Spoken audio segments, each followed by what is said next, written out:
So how do you put it all together? First of all, start with your website. The first thing I want you guys to do is the same with evaluating your team that you've got already. Look at your website and go, what does this tell somebody who's trying to get a position with our company? Okay, is it friendly for them? Not the corporate clients where a lot of people go, right? A lot of people, when they put up the websites, they think, okay, this is for our corporate customers. This is for the guys who want to give us more freight, which is fine. But your page or your section that's on recruiting, what do you want a new professional driver to know about your company that he needs to work on? So if you say that one of the things we look for is you have to be very image conscious, the guy should know that before he shows up in leather jackets and overalls and all that kind of stuff, right? So just check that out. The website's where you want to start, okay? And then the next thing I would do is put out a newsletter. Okay. Now you don't have to do all this at the same time, okay? Don't feel you have to go tomorrow and go and say, okay, boss, we need to get Facebook and Twitter and a blog, and I got a crew coming in for YouTube on Monday, and holy smokes. No, you don't have to do all of this. Do it piece by piece. Do it as you're ready for it, okay? Because you've got to keep it all going. So if you get 5 trains going at the same time, and you're standing in the middle of the track, which one do I hold on to? Make sure that you've got it so you can handle. So most of you probably have a website. Most companies have a website already. Start there and see if that's where you want it to be. Then a newsletter. First of all, you've already got existing drivers or existing clients, right? Don't neglect them. They're already there, right? So make sure that you're communicating to them. Make sure that you know how they feel. So I would start with a company newsletter. Once a month is a great space for a company newsletter. Some of you might even get my company newsletter that I send out. You probably get it a few times. So just it's a great way to let people know this is what we're doing. And maybe now is a great time. Make your first newsletter. Here's the new expectations for our drivers. Here's what we expect.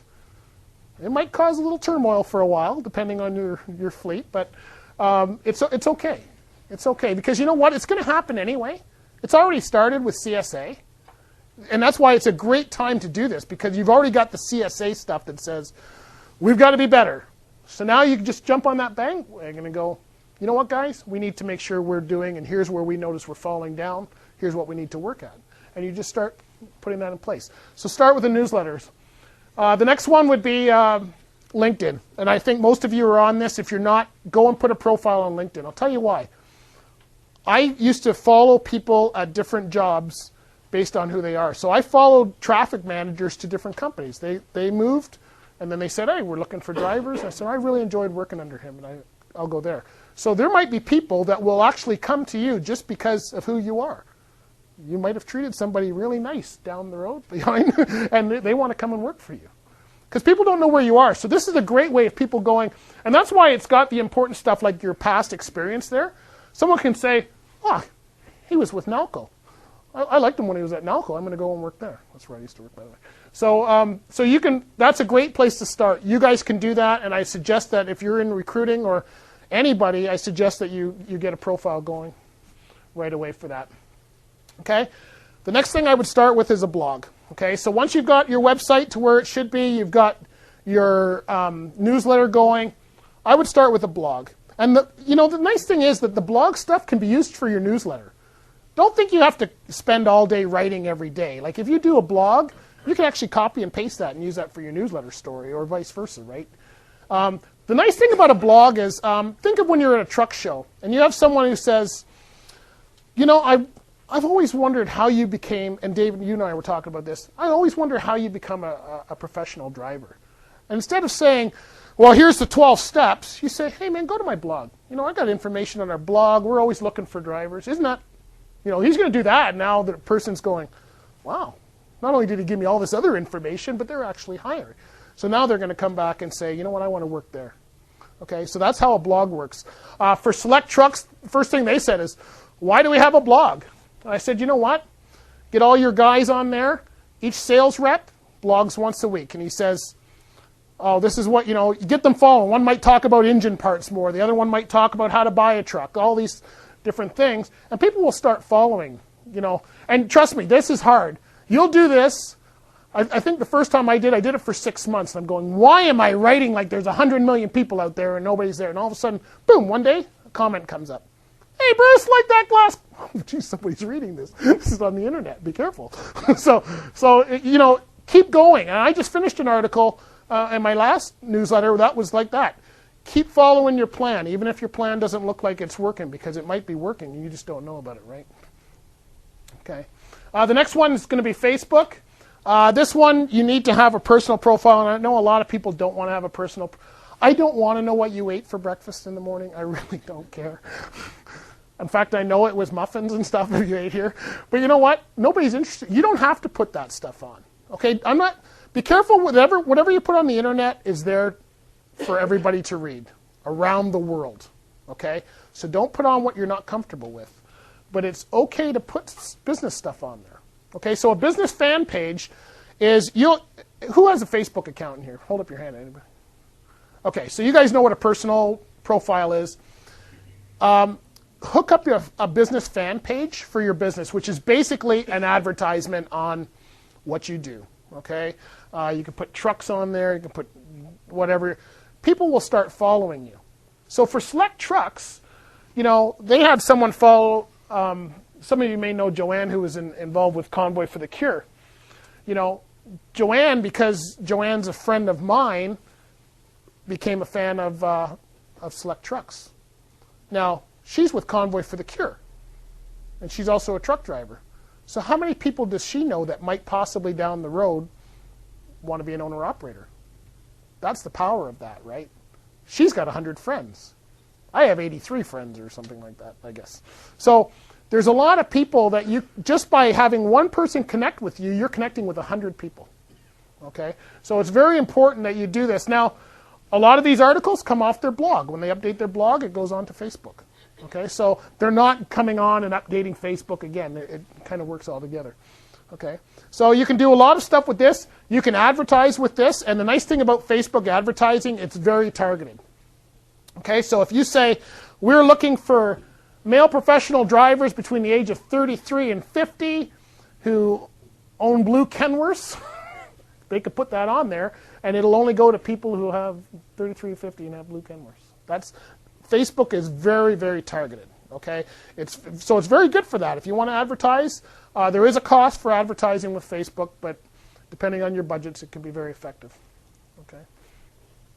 The next one is Twitter. And again, Twitter is a place that follows you. So all of these articles here, and Twitter, the first thing I found with Twitter is that they only have 140 characters, right? Like, I like to talk, so one sentence. What's even the point of signing up, right? But you'll see how it goes is that whatever you put in the title is what the sentence is on Twitter. So if you're going to have a blog post, make sure your title is really good so it attracts people to click on that link and go to your blog and read about it. So Twitter, a lot of guys are on Twitter. Company information. I bet you if you take a poll and find out how many of your drivers are on Twitter, 75% of them are probably on Twitter. Because this is how they're connecting with their families, right? This is how they're connecting with their interests. Somebody puts in trucks, owner-operators, whatever, Select Trucks will come up. So, yeah, not all of them live around here. They're not all going to be, people that may come and work for you, but they might know people who come and work for you, right? So Twitter is a very important way of doing it all.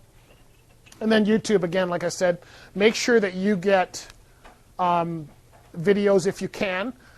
They don't have to be the top quality if you can't afford that. Try to get the best quality as you can, but start letting people know about your business. And people are into viewing things. I mean, my wife's got one of those new iPhones now. Facebook pops up every movie this thing is going on because she's got Facebook hooked up right on her iPhone. Same with YouTube. She'll be sitting there on the couch and she'll say, "Oh, you just updated your blog." How do you know that? Well, it just came up on Facebook. She doesn't read my blog on the blog. She reads it on Facebook. So it's very important. That's what everybody's doing nowadays. So don't be left in the dark. So like I say, you can link everything, right? So your blog's going to link Twitter and Facebook, YouTube. YouTube is great. You ever see on the videos they have YouTube, the logo in the corner of videos? That means it came off of YouTube. The transportation industry has always been kind of far behind, We've never really had to do a lot of marketing and stuff outside of but you have to now. That's where everybody is. If we don't, you're not gonna find out about any drivers. They're not gonna find out about you because they're all on this stuff, right? So I would get on it. Most of these platforms can be updated by email. Anybody in here can't send an email? Hold up your hand if you can't send an email. Oh, good. Kim, put your hand up. No, really, you can update your blog by email. You can update Facebook by email, and you can update Twitter by email. So you actually don't have to go on to any of these platforms too. You have to go and set them up, but you can do it all by email. All right. So your website's king. I would start with a website, then do newsletter and LinkedIn, and then do the four at the bottom: blog, Facebook, Twitter, and YouTube. Okay, that's the way I would. But once you get all of that, how are you going to keep them? This is the part that's the hard part, right? Turnover rate in the industry is quite a good one. Check out the company structure, okay? So the first part was evaluating your team.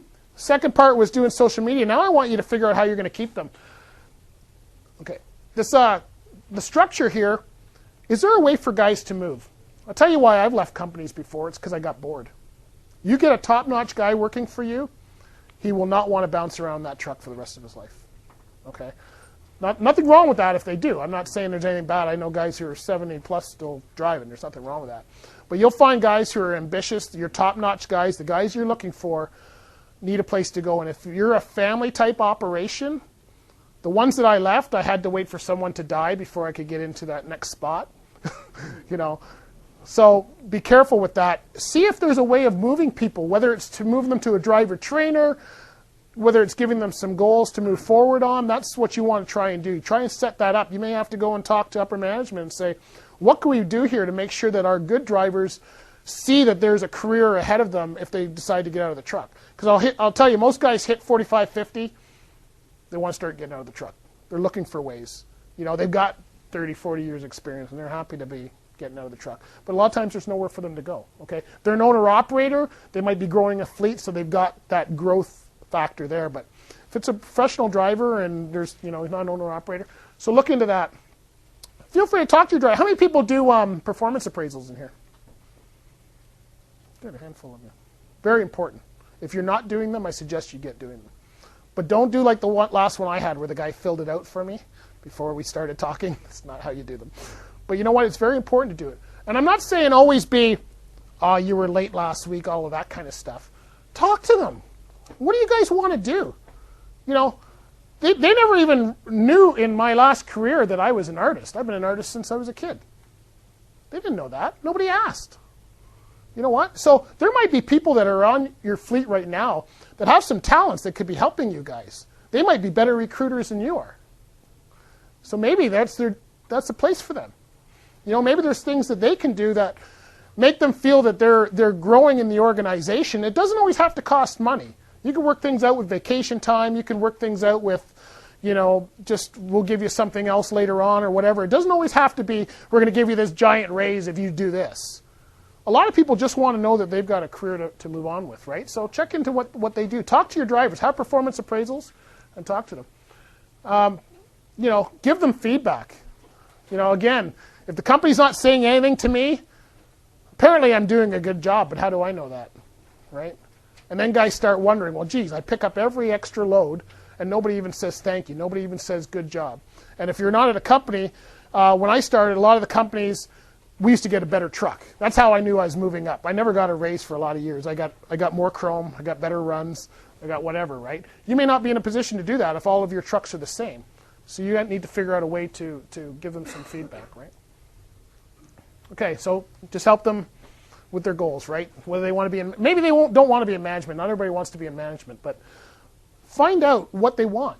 You may have guys who are absolutely fine, and then at least you know that. But you might have guys who are saying, I'm going to leave next year if I don't get something.